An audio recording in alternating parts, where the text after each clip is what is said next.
What's usually seen as a social issue has been a top political issue. The first election cycle following the overturning of Roe v. Wade, and abortion has generally been a top 5 concern for voters. A new study from an abortion advocacy group is giving a look at how laws have changed since the ruling. There have been 13 states that have outlawed abortion, with 0 clinics providing abortion procedures in their states.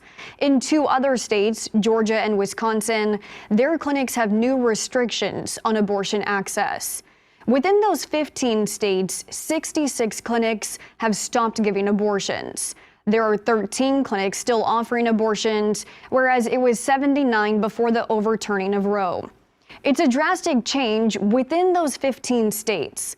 But on a national scale, more than 800 abortion clinics were operational in 2020, and the vast majority of those have been untouched since Roe was overturned.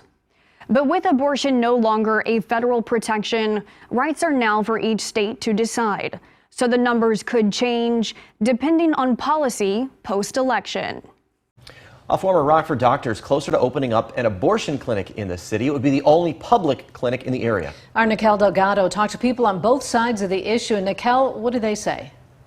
Eric, Mimi, I reported earlier this year Dr. Dennis Christensen planned to open 2 abortion clinics in the city, 10 years after the last clinic closed here. One is in a commercial building on Murray Drive, and the other is on a busy Auburn Street in the residential area. But some neighbors tell me they don't understand why it's opening in a neighborhood. And I know people that are pro-choice that aren't happy about that building being there and being used for those purposes. A empty building on Auburn Street between North Main and River will soon open as an abortion clinic in Rockford. Advocates like Barbara Giolletto says the community needs this service since the right of abortion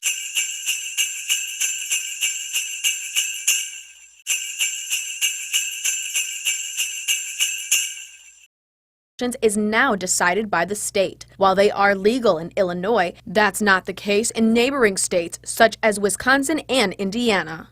It's all about health, and I wish people would understand that, because without safe legal abortion, women die. And they will still continue to find out a way to get abortions when they're desperate. Giolletto understands the clinic's location. She says volunteers have been preparing for the day they open the doors to the public, including what to do when interacting with any protesters. We have been doing escort training.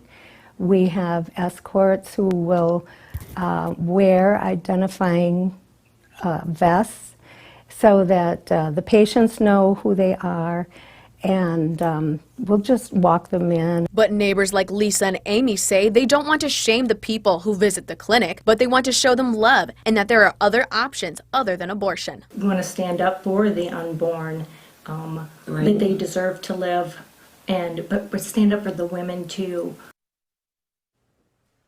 There is a pro-choice rally in downtown Rockford planned for Saturday, and on Monday, pro-life advocates have a rally planned outside the proposed Auburn Street Clinic. Eric, Mimi? Thanks, Nicole.